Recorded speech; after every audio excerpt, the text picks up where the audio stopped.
Alhamdulillah cuaca sampai saat ini masih bersahabat. Kita semuanya gerah, kaki belepotan, badan bau, tapi semangat tetap. Mana timnya Prabowo Hatta? Jokowi JK.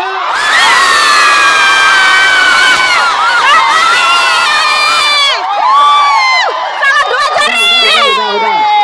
Sekali lagi, Prabowo Hatta. Banyak juga Jokowi JK.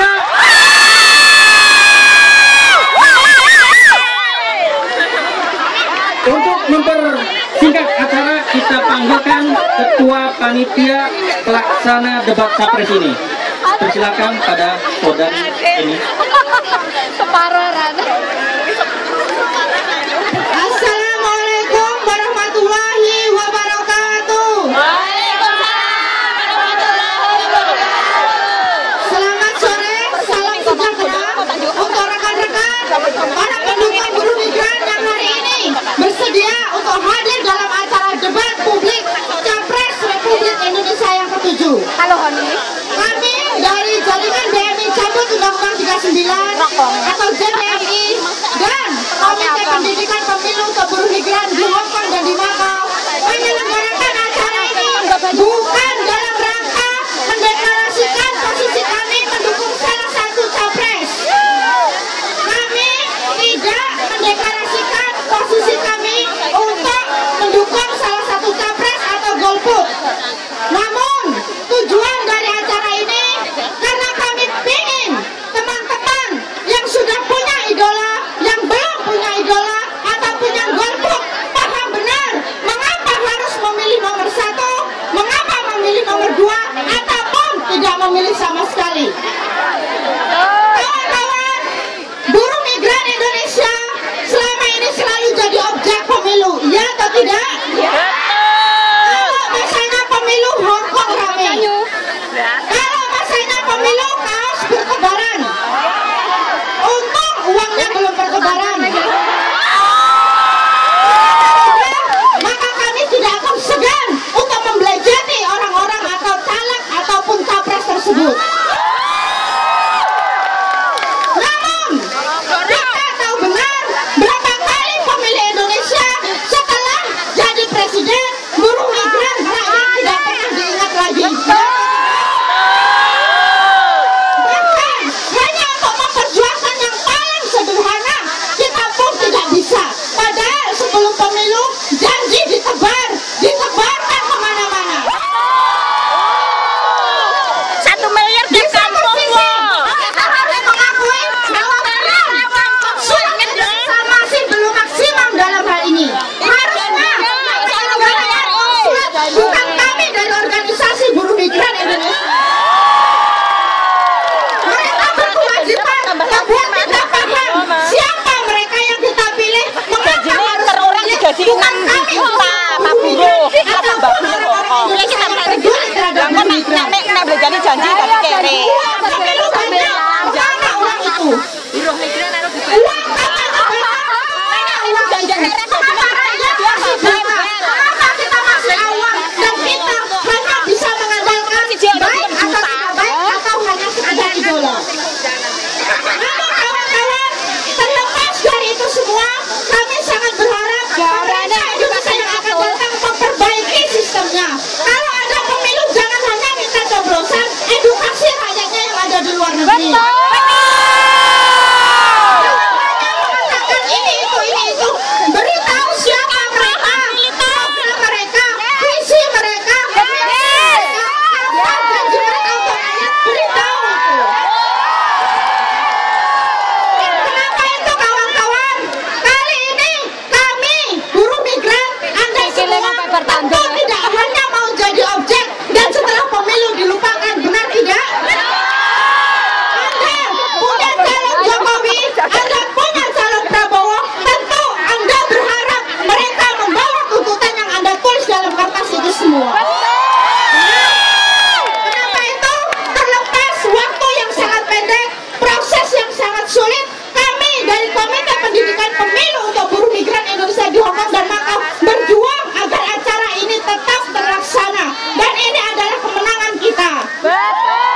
semuanya. Tapi pahami, analisa apakah misi visi bisa menjawab persoalan kita atau tidak sebagai dasar.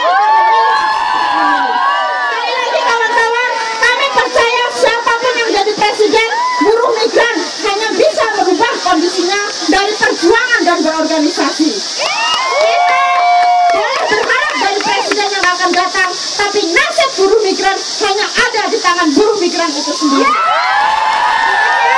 Semoga memberikan pesan tersendiri. Ada dua tim sukses dari kubu Bapak Prabowo dan juga kubu Bapak Jokowi. Sekali lagi mari kritis, mohon sopan, kita boleh berteriak tapi jangan saling mengolok. Kami dari panitia meminta dengan sangat boleh mendukung, jangan saling mengolok, hormati.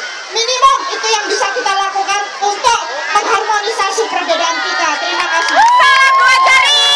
Warahmatullahi wabarakatuh.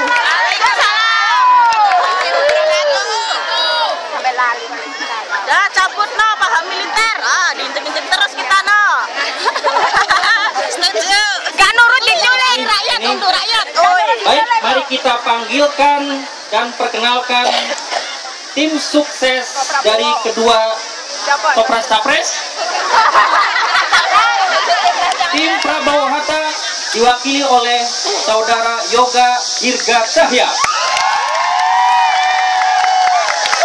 Bapak Yoga Dirga Cahya adalah bagian dari tim sukses. Dia adalah advisor Yayasan Sigmantara, yaitu Sinergi Masyarakat Advokasi untuk Pekerja Internasional. Dari namanya kita sudah tahu bahwa dia paham tentang isu-isu pekerja internasional termasuk BNI. Dari tim Jokowi JK, Ibu Eva.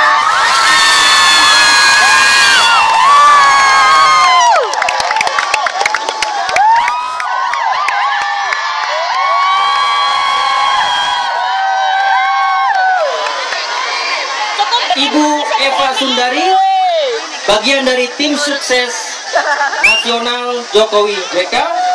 Beliau adalah pernah menjadi ketua Kaukus Hak Asasi Manusia untuk Parlemen dan masih menjabat sebagai ketua Kaukus HAM untuk Parlemen ASEAN. Silakan duduk. Semoga kita juga mendapatkan kesempatan untuk menelpon Bapak Jokowi dan juga menelpon Bapak Prabowo. Untuk moderator sesi pertama ini ada dua, nanti kita panggilkan. Namun untuk diketahui bahwa tema debat kita adalah berkaitan tentang perwujudan kemakmuran rakyat, penciptaan lapangan kerja, serta perlindungan buruh migran Indonesia di luar negeri. Ya, baik, kita panggilkan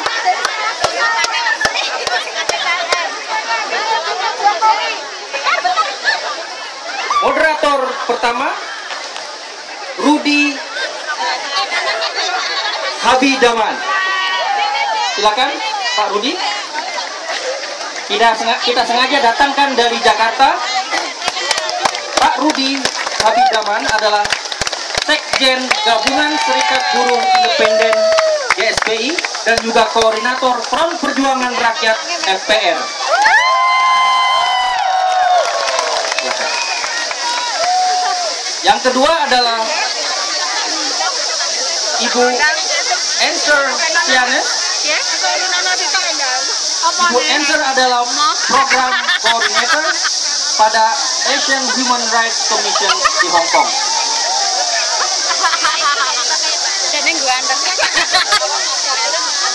Mbaknya nggak ada kursi loh, yang dengan nomor bus. Jadi ambilannya ganteng tapi utuh. Ini mulai ya. Baik, apakah bisa sekarang punya kesempatan untuk menelpon Bapak Prabowo atau kita punya Bapak Prabowo masih orasi, nanti kita beri kesempatan. selesai berorasi. Bapak Jokowi juga belum. Bapak Jokowi juga belum. Baik. Baik. Aturannya nanti akan dijelaskan oleh moderator. Ada beberapa sesi. Sesi pertama adalah berkaitan dengan isu-isu nasional yang mencakup tadi yang disampaikan perwujudan kemakmuran rakyat, perlindungan dan penciptaan lapangan kerja. Pada sesi ini, Bapak Rudi dan Ibu Encer akan memandu debat ini. Namun yang harus diingat oleh bapak-bapak, ibu-ibu semuanya yang ada di sini untuk tertib. Jangan dulu bersorak-sorai, jangan dulu tepuk tangan sebelum orasinya selesai, debatnya selesai. Oke? Oke. Baik. Saya serahkan kepada moderator Ibu Stiana. Terima kasih Pak Pandi. Selamat siang. Yuk, selamat siang teman-teman. Selamat siang. Selamat siang Bapak Yoga. Selamat siang Ibu Eva. Terima kasih sudah bersedia untuk datang meskipun pemberitahuannya sangat terlambat. Sebelum kita mulai ke pertanyaan, saya akan jelaskan terlebih dahulu. Pertanyaan siapa yang akan mulai menjawab itu tergantung nomor urut, tapi akan bergantian. Jadi untuk pertanyaan pertama akan dijawab pertama oleh Bapak Yoga, kemudian untuk pertanyaan kedua akan dijawab pertama kali oleh Ibu Eva. Gitu. Kemudian waktu untuk menjawab itu adalah 3 menit. Dan diharapkan pada saat memberikan jawaban supaya perwakilan tim sukses untuk berdiri supaya bisa dilihat oleh teman-teman di belakang. Dan juga untuk teman-teman selama 3 menit pemaparan harap untuk tidak bersorak-sorak atau memberikan yel-yel, karena tujuan dari acara ini adalah untuk memastikan kita mengetahui apa saja yang menjadi visi misi dari para calon. Oke? Baik, pertanyaan pertama nanti akan mulai dijawab oleh Bapak Yoga dan juga nanti Ibu Eva. Bisakah Bapak jelaskan dan juga Ibu Eva jelaskan apa yang menjadi visi misi calon presiden dan calon wakil presiden Anda terkait isu pertama, perwujudan kemakmuran rakyat, kemudian isu ketenaga kerjaan dan penciptaan lapangan kerja, dan yang ketiga, perlindungan terhadap buruh migran. Siap timekeeper, waktunya kita mulai 3 menit dari sekarang. Bismillahirrahmanirrahim. Assalamualaikum warahmatullahi wabarakatuh. Pertama-tama saya ucapkan terima kasih kepada panitia yang sudah mengundang. Walaupun undangannya baru sampai 4 hari yang lalu, dan saya baru berangkat dari Jakarta kemarin malam, jadi belum sempat tidur nih. Jadi kenapa saya pengen kesini? Karena saya ingin bertemu kembali dengan teman-teman buruh migran Indonesia yang ada di Hong Kong. Karena saya yakin ini adalah acara yang penting untuk teman-teman buruh migran untuk mengetahui visi dan misi dari kedua capres. Dalam hal ini saya mewakili Bapak Prabowo Subianto sebagai calon presiden. Kembali kepada pertanyaan, apa sebenarnya visi beliau dalam kemakmuran rakyat, kemudian infrastruktur, dan juga untuk mengenai buruh migran perlindungan. Pertama, ada 6 visi, 6 aksi pokok program dari Bapak Prabowo Hatta untuk dibawa ke dalam pemerintahan Indonesia 2014-2019. Yang pertama adalah membangun ekonomi yang kuat, berdaulat, adil, dan makmur. Kedua, melaksanakan ekonomi kerakyatan. Ketiga, membangun kedaulatan pangan, energi, dan pengamanan sumber daya air. Keempat, meningkatkan kualitas pembangunan manusia Indonesia melalui program pendidikan, kesehatan, sosial, budaya, dan olahraga. Kelima, membangun infrastruktur dan menjaga kelestarian alam dan lingkungan hidup. Dan terakhir ada membangun pemerintahan yang bebas korupsi, kuat, tegas, dan efektif. Jadi sebenarnya apa sih ini yang menjadi hubungannya dengan teman-teman buruh migran yang ada di luar negeri? Pemerintahan Bapak Prabowo Hatta ingin supaya teman-teman yang ada di luar negeri itu kembali ke Indonesia dan tidak perlu lagi bekerja di luar negeri. Yang ingin kami lakukan adalah untuk membangun ekonomi kerakyatan yang kuat, sehingga teman-teman yang ada di Indonesia tidak perlu lagi untuk susah payah mencari pekerjaan di luar negeri. Karena sebenarnya apa? Sebenarnya yang ada di luar negeri ini yang terjadi ini bukan ada migration by choice, tapi migration by force. Teman-teman yang ada di luar negeri itu tidak bisa mendapatkan pekerjaan di Indonesia, sehingga mereka harus pergi ke luar negeri untuk membiayai sekolah anak, membiayai kebutuhan hidup sehari-hari di keluarga yang ada di Indonesia. Dan kalau kita tidak bekerja ke luar negeri, apa yang akan kita lakukan? Begitu? Nah, jadi apa yang diinginkan oleh Bapak Prabowo Hatta adalah dalam berulang kali orasinya, beliau mengatakan bahwa beliau ingin menjaga kedaulatan bangsa dan juga membawa marwah atau harga diri bangsa Indonesia di luar negeri. Dan kita ingin melindungi teman-teman yang di luar negeri. Contohnya sudah terbukti dengan adanya kasus Wilfrieda Soik yang dibantu oleh Bapak Prabowo. Tidak, dulu kok mati. Nanti mungkin kita bisa lanjutkan lagi.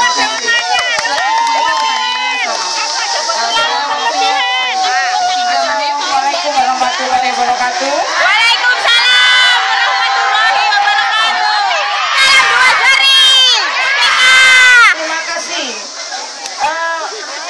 Teman-teman yang saya cintai, ada 3 pertanyaan untuk Bapak Jokowi dan JK. Salam dua jari dulu dong. Salam dua jari. Yang pertama, bahwa Bapak Jokowi dan JK menempatkan manusia dan masyarakat Indonesia sebagai puncak dari kinerja pembangunan.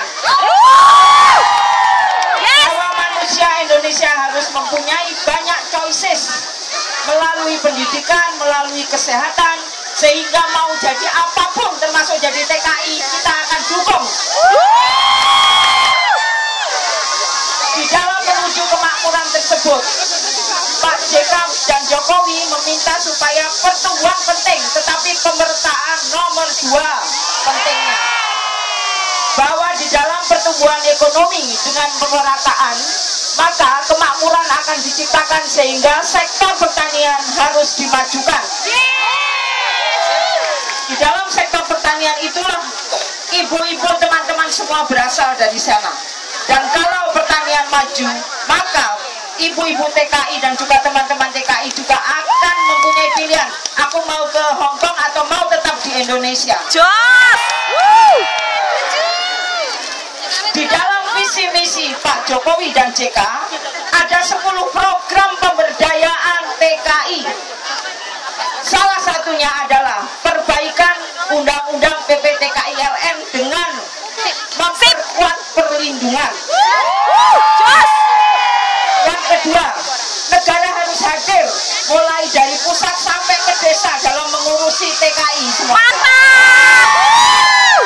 Yang ketiga, bahwa para TKI keluarganya juga harus diurus, bukan hanya TKI-nya saja. Ada pendidikan, ada penguatan kapasitas untuk keluarga dan TKI. Mantap, Pol. Yang berikutnya, teman-teman setuju nggak Undang-Undang PPRT, perlindungan pembantu rumah tangga di Indonesia?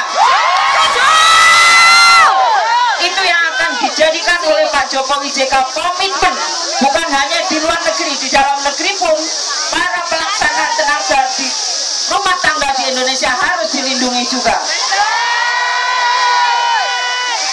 Yang ketiga, perlindungan pembantu rumah tangga atau pelaksana tata rumah tangga harus dimulai dari keluarga, para TKI-nya sendiri, tetapi kelembagaan juga harus diperbaiki.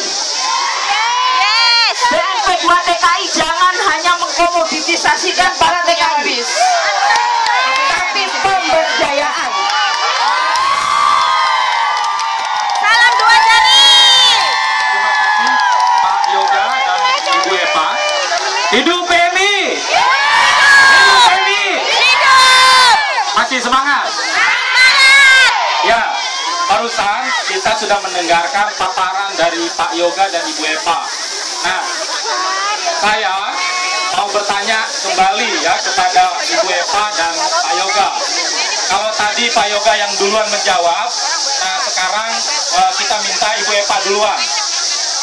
Kawan-kawan tahu bahwa kenapa sampai dengan 8 juta rakyat Indonesia pergi ke luar negeri?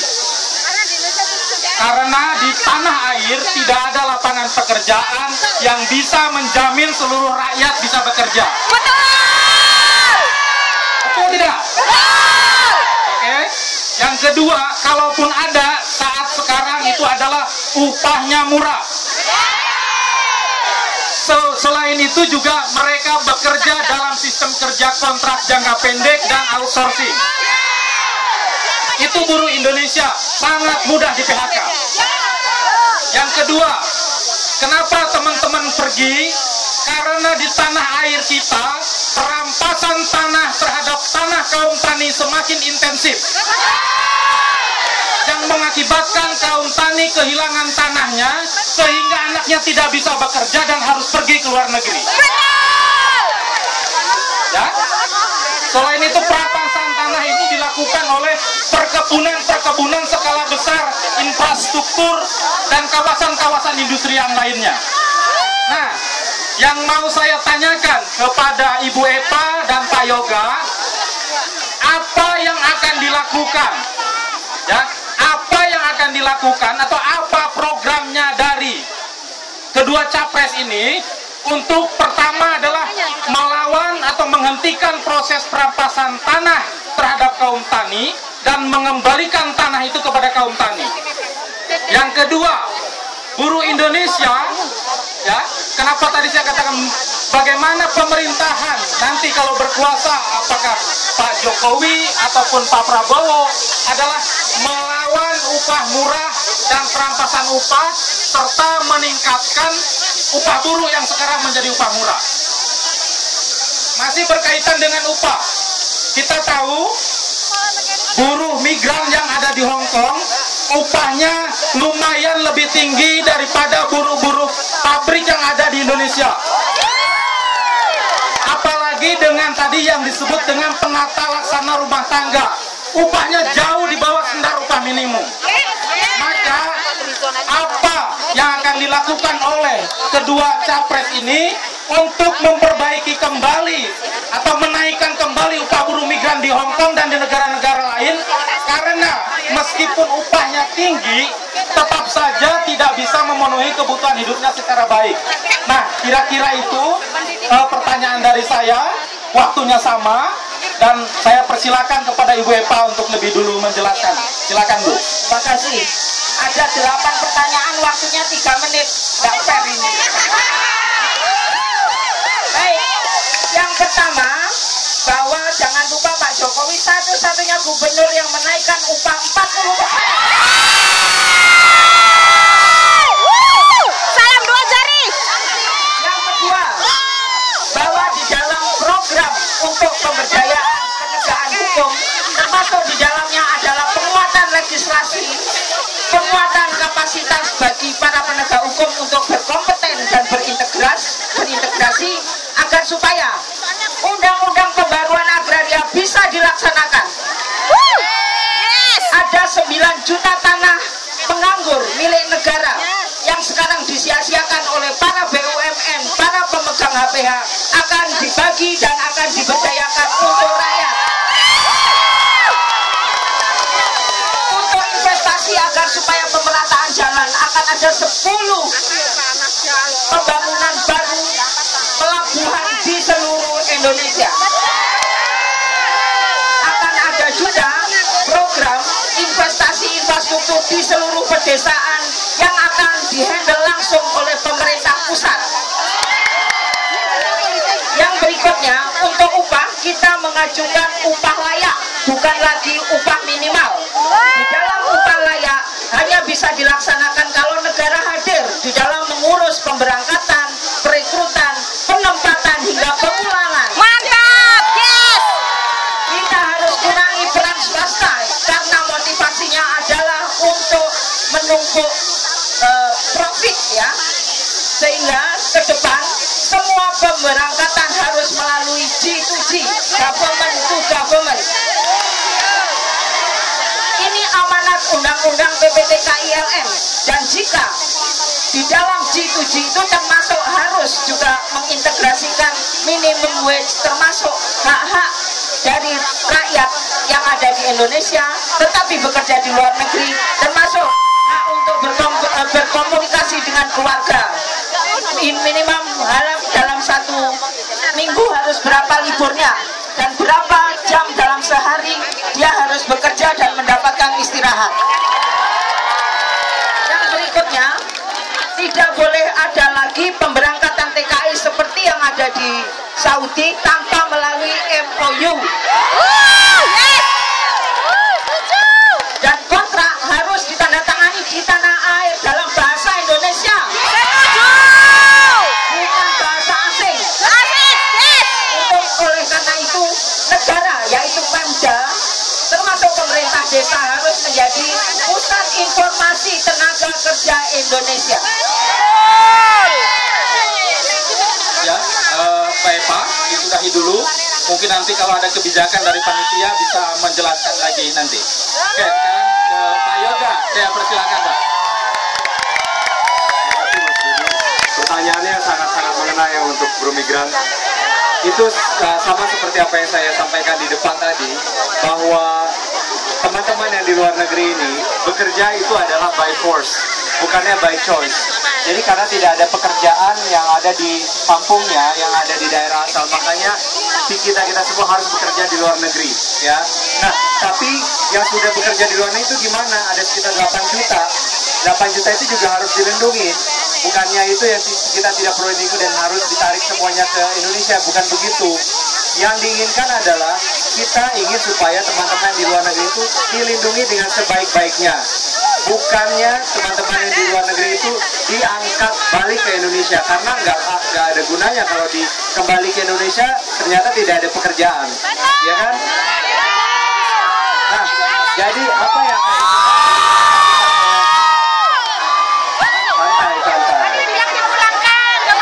apa yang akan dilakukan oleh Pak Prabowo seandainya beliau menjadi Presiden Republik Indonesia adalah beliau meningkatkan ketahanan pangan dan ketahanan energi teman-teman yang ada di desa. Beliau karyawannya gak digaji. Bagaimana teman-teman itu bisa lebih berdikari di Indonesia. Ada 2 juta lahan, karena tadi Bu Eva bilang ada 9 juta lahan yang akan dibagikan.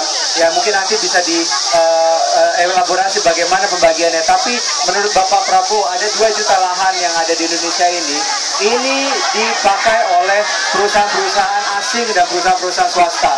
Dan yang kita inginkan adalah perusahaan-perusahaan asing itu supaya kita bisa memiliki kedaulatan yang kita punya sendiri di Indonesia.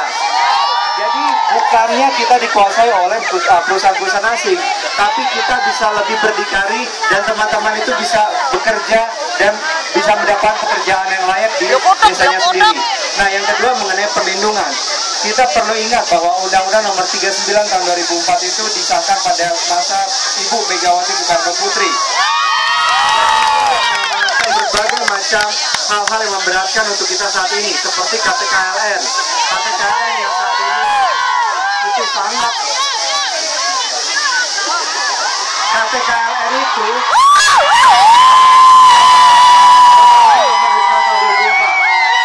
nah, yang ingin kita lakukan adalah kita ingin itu supaya diamandemen kembali. Setuju dengan Bu Eva supaya itu direvisi. KTKLN bebas, Bang. Tekankan di sini adalah supaya undang-undang tersebut bisa benar-benar memihak kepada rakyat, supaya tidak ada lagi kita yang ditekan di luar negeri. Dan upah buruh kita bagaimana? Upah tenaga kerja Indonesia di luar negeri itu harus ditingkatkan, bukan kita dengan mempertegas MOU, tapi kita melindungi mereka, karena direct hiring itu adalah sesuatu yang merupakan hak dari teman-teman buruh migran di luar negeri. Jadi dengan ada G2G juga, waktunya sudah habis. Oke.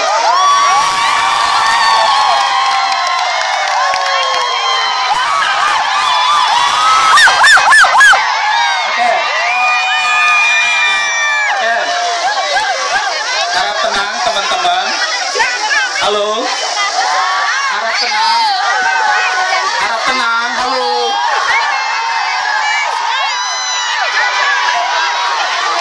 Kawan-kawan sekalian, saya harap kawan-kawan bisa tenang supaya apa yang dijelaskan oleh para tim suksesnya ini adalah betul-betul bisa dipahami, karena tujuan dari mengadakan acara ini adalah untuk supaya kita lebih tahu apa yang akan dilakukan.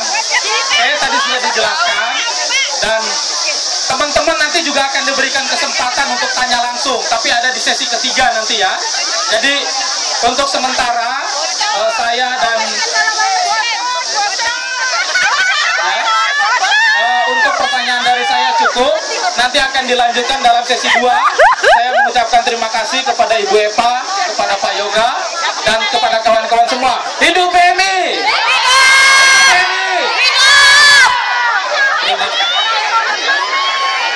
Terima kasih Bapak Moderator dan Ibu Moderator.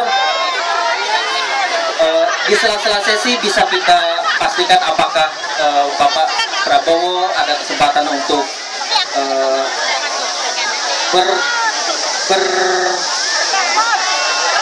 berorasi sedikit.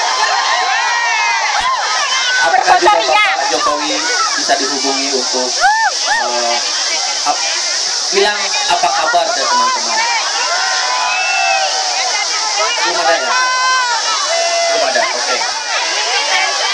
Baik, untuk sesi kedua kita panggilkan moderator kita, Ibu Anis Hidayah. Beliau adalah Direktur Pelaksana Migrant Care Jakarta. Silakan Ibu Anis. Yang kedua,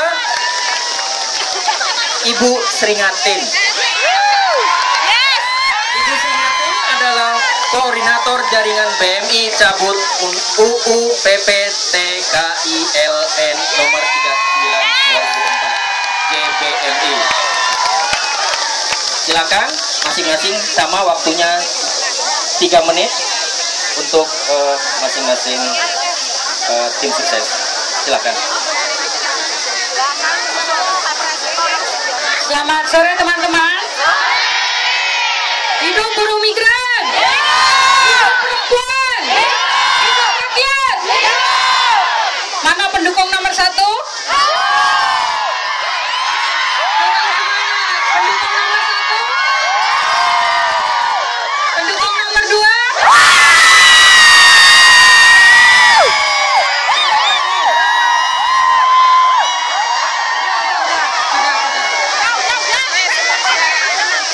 Teman-teman sekalian, bagaimana kita ketahui, buruh migran Indonesia mayoritas adalah perempuan.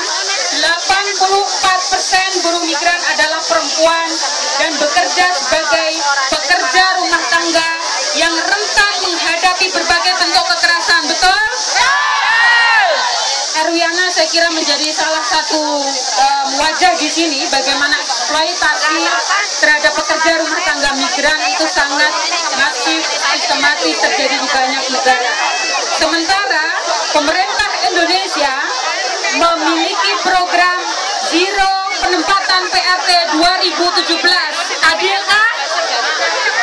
Adil atau tidak penyetopan pengiriman PRT ke luar negeri? Kita ingin mendengar bagaimana pandangan visi misi kedua pasangan tentang program pemerintah yang akan memberhentikan pengiriman PRT atau Zero PRT 2017.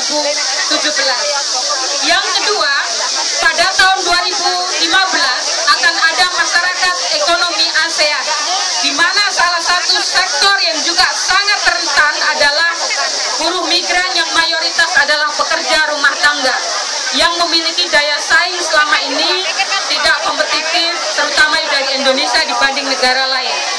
Nah, bagaimana masing-masing pasangan calon presiden dan calon presiden baik dari kubu Pak Prabowo dan Pak Jokowi mempersiapkan masyarakat buruh migran kita menghadapi masyarakat ekonomi ASEAN 2015. Jadi 2 itu pertanyaan saya. Silakan mungkin dari Mas Yoga dulu, kemudian langsung ke Bu Eva. Waktunya sama 3 menit. Terima kasih. Terima kasih Bu Anis. Ada 2 pertanyaan. Yang pertama adalah Zero Penempatan 2017. Ini sebenarnya adalah program dari Kementerian Tenaga Kerja yang dipimpin oleh Bapak Muhaimin Iskandar sekarang. Dan saya pernah mendengar langsung beliau mengatakan bahwa dalam masa sampai 2017 itu kita akan tidak lagi menempatkan domestic workers atau pekerja rumah tangga di luar negeri. Tapi untuk supaya fair, beliau mengatakan bahwa bukannya kita tidak mengirimkan lagi buruh migran kita ke luar negeri, tapi yang akan dikirimkan adalah buruh-buruh yang lebih memiliki skill semacam caregiver atau sebagai nurse untuk dilatih di Indonesia dan kemudian mendapatkan gaji yang lebih besar di luar negeri. Itu yang saya dengar dan saya dapatkan. Nah, posisi kita bagaimana untuk masalah hal itu? Kita mendukung supaya adanya pelatihan yang lebih mengena bagi seluruh buruh migran atau calon buruh migran Indonesia sebelum diberangkatkan ke luar negeri. Karena berbagai macam permasalahan buruh migran yang ada di luar negeri itu sumbernya dari Indonesia. Kalau kita tidak bisa melatih dan mempersiapkan buruh migran kita ke luar negeri, kita akan mendapatkan daya saing yang lebih lemah. Kalau kita bandingkan dengan teman-teman kita yang ada di Filipina, saya ambil contoh yang ada di Singapura, gajinya itu lebih kecil daripada yang buruh migran yang ada di Filipina. Kenapa? Karena teman-teman kita yang dari Filipina itu, mereka sebelum diberangkatkan ke luar negeri, itu mereka mendapatkan training yang betul-betul. Bukan training yang seperti sekarang. Seperti sekarang, apa yang ada mereka, bahwa trainingnya itu hanya main-main aja. Jadi training selama 3 bulan itu tidak mendapatkan bekal yang cukup untuk teman-teman untuk bekerja di luar negeri dan lebih dihargai oleh majikan yang ada di luar negeri. Nah, yang ingin kita sampaikan di sini adalah kita ingin supaya ada pelatihan yang lebih terjangkau, yang lebih memadai supaya teman-teman itu mendapatkan sertifikasi dan mendapatkan pengakuan yang lebih bagi dan oleh majikan yang ada di luar negeri. Dan itu otomatis dengan adanya negara bebas, dengan ekonomi liberal, itu otomatis teman-teman itu mendapatkan gaji yang lebih besar. Jadi itu saya menjawab 2 pertanyaan dari kita. Terima kasih. Oke, terima kasih. Apa mungkin kita bisa meningkatkan skill dari para BMI dan juga masuk ke dalam ekonomi ASEAN tanpa peningkatan pencapaian pendidikan? Jokowi akan memperjuangkan apa yang disebut revolusi mental. Dalam revolusi mental itu, sektor pendidikan akan dimajukan sehingga para penduduk Indonesia minimal lulusan SMA. Oleh karena itu, dalam sektor pendidikan pemerataan adalah diprioritaskan, bukan hanya di Jawa tetapi juga di Maluku, di Irian Jaya, Ternate, Halmahera, semua harus lulusan SMA. Dengan menjadi lulusan SMA, maka akan meningkatkan pilihan-pilihan bagi para perempuan untuk menjadi TKI, untuk menjadi nurses, untuk menjadi caretaker, apa yang disebutkan tadi. Tetapi pendidikan nomor 1.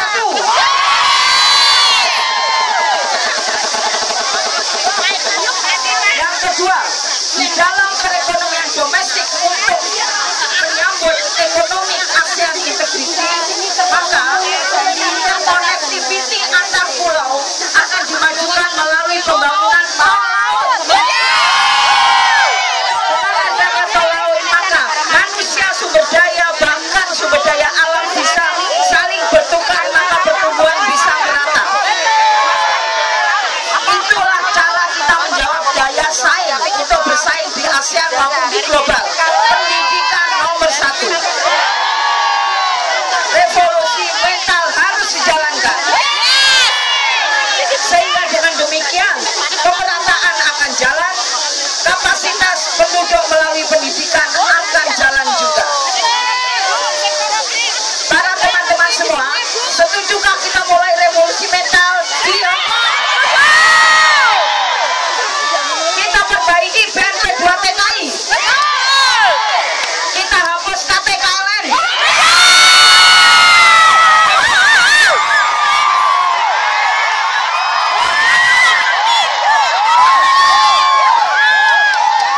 Yang perlu direvisi mentalnya bukan hanya BMI, tetapi juga mental-mental birokrat, mental-mental pejabat, agar supaya mendukung para perempuan yang akan keluar negeri maupun yang memilih di dalam negeri.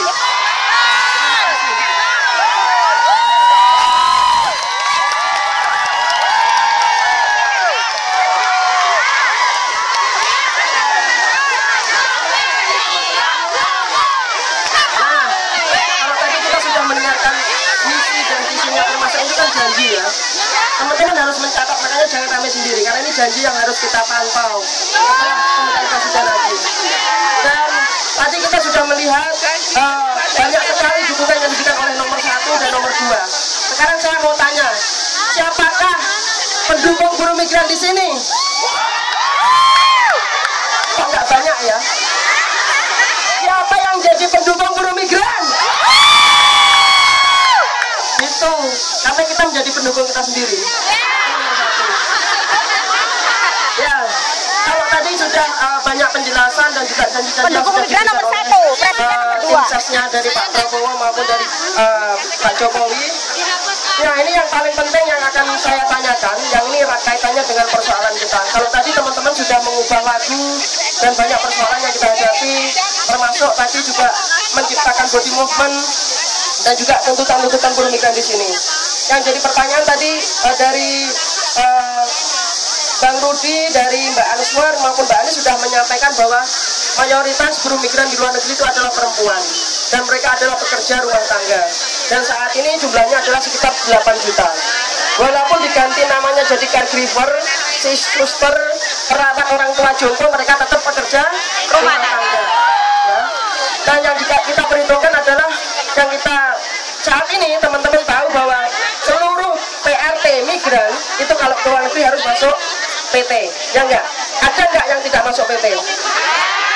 Kalau misalkan ada buruh migran yang tidak masuk PT, itu yang dari Korea dan Jepang, itu bukan karena kebaikan pemerintah Indonesia. Itu bukan karena niat baik pemerintah Indonesia. Tapi karena keinginan dari pemerintah Korea dan Jepang karena melihat banyak persoalan yang ditimbulkan dengan pengiriman buruh migran melalui PJTKI.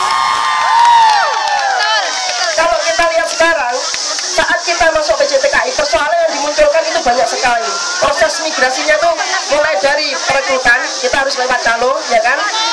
Buruh migran di PT dibukakan informasi di negara penempatan, ya enggak? Yang kedua, banyak data-data kita yang dipalsukan. Dan yang paling penting adalah potongannya yang sangat tinggi sekali. Makanya tidak heran kalau buruh migran di Hongkong itu pasti lama-lama. Tidak ada yang cepat-cepat. Kalau yang 3 bulan, 1 tahun itu pasti determinate. Bukan karena kita sendirinya enggak. Yang jadi persoalannya adalah sampai hari ini pemerintah itu tidak berani untuk menghukum PJTKI. Bahkan belum ada ceritanya bahwa buruh migran yang dipotong biayanya sangat tinggi itu uangnya bisa ditarik kembali, ya enggak? Dan sayangnya pemerintah Indonesia itu justru membuat aturannya bahwa seluruh PRT migran itu masuk PJTKI melalui undang-undang yang disahkan oleh negara, yaitu nomor 39 tahun 2004. Ya. Yang jadi pertanyaan saya adalah, ini tuntutan buruh migran di Hongkong itu memang menuntut kontrak mandiri. Kontrak mandiri artinya beri kami pilihan. Kalau kami mau masuk PT ya nggak apa-apa. Tapi kalau kami mau ngurus kontrak sendiri, apa masalahnya sih gitu loh, ya? Jadi apakah ada alternatif lain yang diberikan oleh dua capres ya, dari Pak Jokowi maupun Pak Prabowo, untuk memastikan bahwa ada nggak alternatif lain perlindungan yang akan diberikan oleh BMI selain memaksa PJTKI masuk PJTKI? Seandainya masuk PJTKI pun pasti akan ada pelanggaran-pelanggaran yang terjadi. Makanya yang kita tanyakan, ada nggak alternatif lain? Tadi kita mendengar pelindungan itu adalah KTKLN, ternyata bukan kan? Pelindungan adalah asuransi, ternyata itu bukan pelindungan. Sekarang yang kita tanyakan, ada nggak alternatif lain yang akan diberikan kepada buruh migran tentang perlindungan? Yang pertama, mungkin saya akan memberikan kesempatan dulu kepada Mbak Eva Sundari, yang kemudian akan dilanjutkan oleh Mas Yoga. Silakan. Yang pertama, PDI Perjuangan, karena saya masuk dalam tim pansusnya, meminta untuk ke depan seluruh pengaturan pengiriman, perekrutan dan seterusnya dilakukan oleh negara.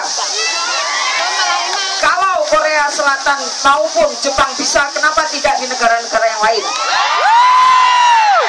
Yang kedua, perlindungan yang paling hakiki adalah apabila sekembalinya mereka ke tanah air juga terlindungi.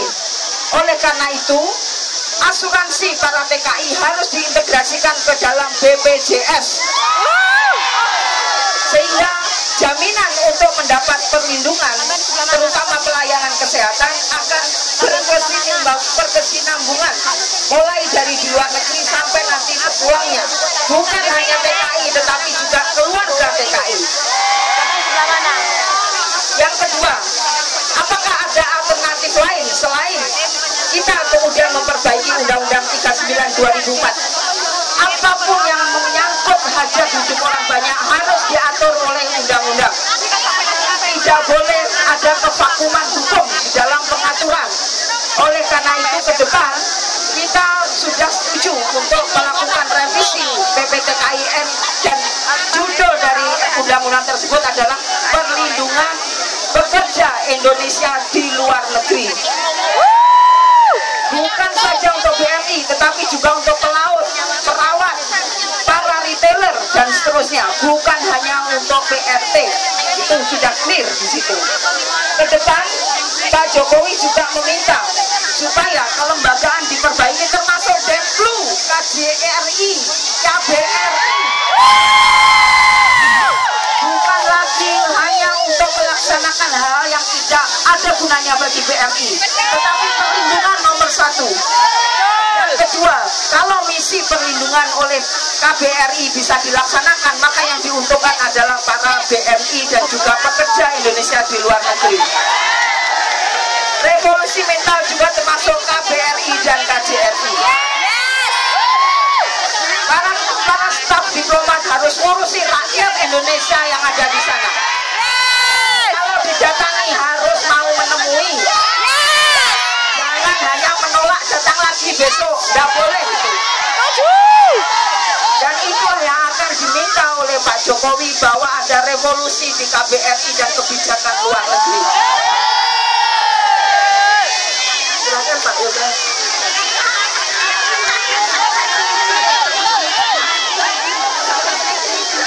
Ya, pertanyaannya bagaimana sih sebenarnya kita meningkatkan perlindungan TKI atau BMI kita yang ada di luar negeri? Sebenarnya apa sih masalahnya dari berbagai macam kasus yang kita lihat selama ini? Kita kan ambil aja lah contoh kasus di Hong Kong, kasus Mbak Erwiana. Mbak Erwiana itu kan sebenarnya dia sudah melalui prosedur yang jelas. Dia sudah lewat PJTKI, dia sudah lewat perlindungan juga. Dia juga sudah punya asuransi, dia juga sudah punya KTKLN. Tapi at the end of the day dia juga kena siksa dari majikan dia. Sebenarnya yang salah itu di mana? Yang salah itu adalah perlindungan dan tidak adanya monitoring sistem yang jelas dari pemerintah Indonesia yang ada di luar negeri.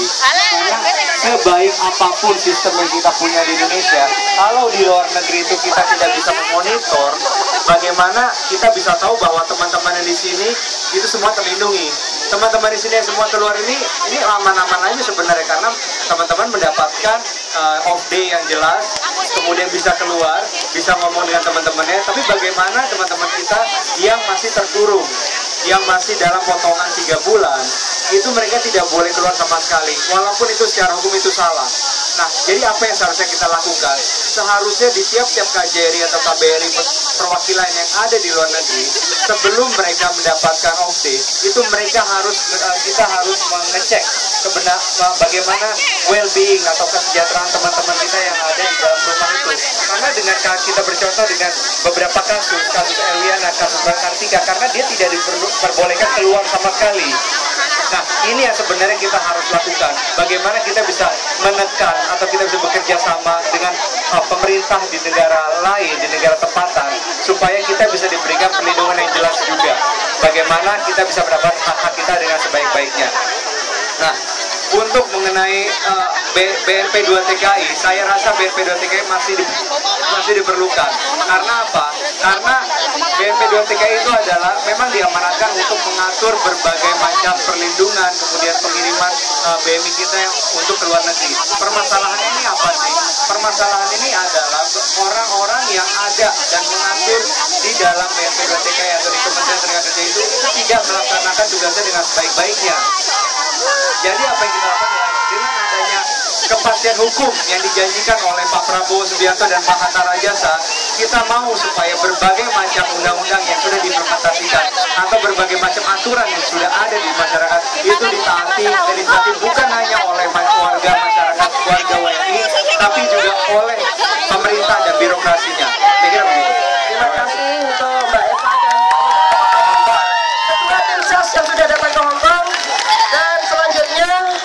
sesi ketiga yang sangat ditunggu teman-teman, yaitu sesi tanya jawab yang akan dipimpin oleh Bapak Waris.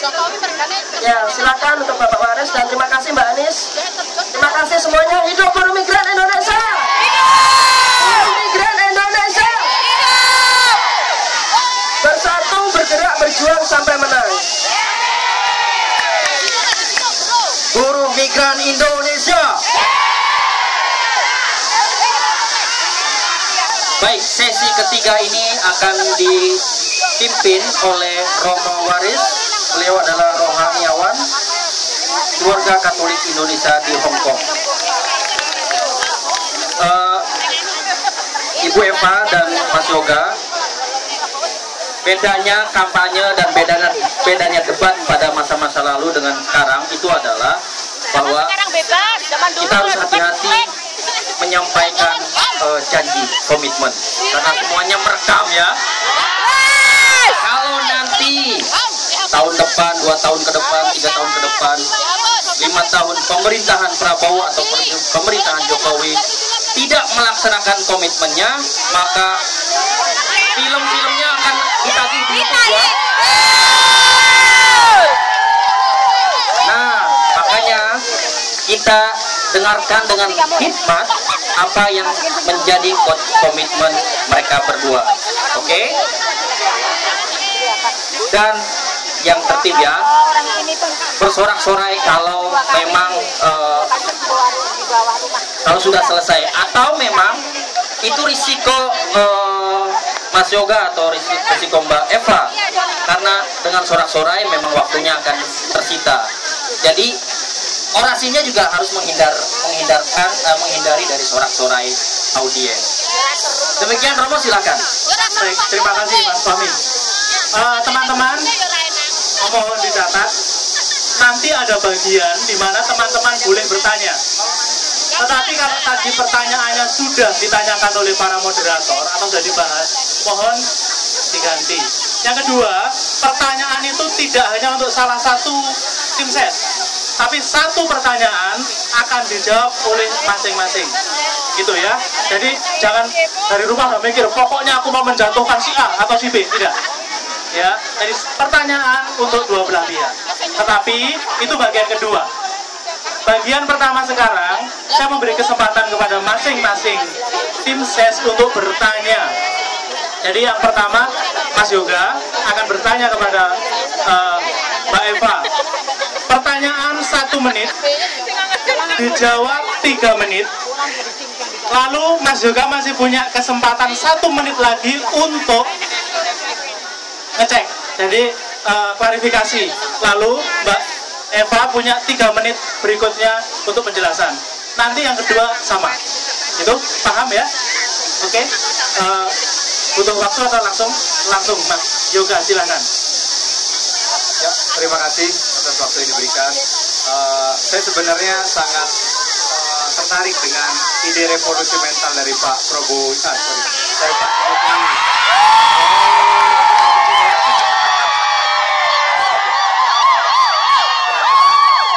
Ide revolusi mental yang dia dikemukakan oleh Bapak Jokowi, yang di sana Pak Jokowi mengatakan bahwa untuk berdiri untuk SD, SMP, SMA itu berbeda persentase dari bagaimana untuk sains dan juga untuk ilmu yang lain.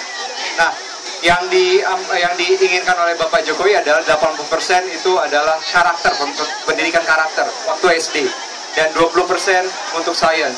Dan juga untuk SMP itu 60-40, dan kemudian SMA itu terbalik, 80% sains, baru yang 20% itu ya 20% itu adalah. Oke, pertanyaannya jadi adalah bagaimana saya klarifikasi aja, bagaimana revolusi mental ini diaplikasikan dan apa hubungannya dengan cukup jelas, pertanyaannya cukup jelas. Silakan Mbak Eva, 3 menit. Oke, untuk ringkasnya, bahwa revolusi mental adalah persoalan perspektif. Bahwa kalau sekarang para murid SD itu dijejeli dengan UN, sehingga tidak lagi mempelajari bagaimana jujur, bagaimana berbakti kepada orang tua, bagaimana juga mempunyai akan bisa bersaing dengan para pesaing-pesaing yang lain. Itu yang untuk SD. Jadi revolusi mental untuk SD adalah pembentukan karakter. Bahwa para siswa SD adalah siswa yang kreatif, percaya diri, jujur, menghormati orang tua dan berkembangkan kepribadian nasional, gotong royong, tidak lagi stres oleh UN sehingga bahkan curang. Bagaimana kita akan menghapus korupsi kalau SD-nya mereka disuruh curang? Yang kedua, ketika di SMP maka harus dikenalkan ketika karakternya sudah beres, cinta tanah air, open minded, kreativitas, maka dikenalkanlah dengan sains. Sehingga ketika nanti jadi BMI, ketika nanti mau jadi petani di tanah air, kreativitas dan daya saingnya, bahkan self defense untuk mengatasi segala tekanan-tekanan, mereka sudah bisa mengatasinya. Tidak boleh lagi ada pembekalan BMI untuk nakut-nakuti. Tidak boleh lagi ada pembekalan BMI yang menipu BMI. Kalau karakternya sudah beres, BMI akan bisa menanyakan, kamu mau memperkosa saya, ini nomor HP dari KJRI. Ini nomor HP polisi dari Saudi maupun dari Hongkong. Itu. Kalau SMA, ini kunci bagaimana kita bersaing di dalam global ekonomi. Bagaimana Malaysia bisa naik pertumbuhannya dan bahkan bisa mempertahankan pertumbuhan karena semua lulusan SMA. Semua berkepribadian Indonesia tetapi cerdas dan kreatif. Bukan produk pendidikan yang ditakut-takuti dan juga bukan yang minder seperti sekarang. Oleh karena itu revolusi mental intinya ada di pendidikan. Mulai karakter building, kemudian kreativitas, open minded dan juga bisa bersaing dengan global economy. Oke, 1 menit Mas Yoga, silakan klarifikasi. Terima kasih Ibu Eva atas penjelasannya. Yang saya masih agak belum mengerti adalah bukankah dengan kita menurunkan komposisi dari sains tersebut itu bisa menurunkan daya saing teman-teman kita atau anak-anak kita yang ada di SD dan di SMP, karena barusan itu juga bisa bilang bahwa di Malaysia itu kita juga bisa lebih daya saing dari mereka, tapi sedangkan di Malaysia sains itu sekarang mendapatkan ruang atau komposisi lebih tinggi daripada pendidikan agama. Terima kasih. Mau dijejeli dengan sains tapi tanpa kepribadian, maka akan lumpuhlah.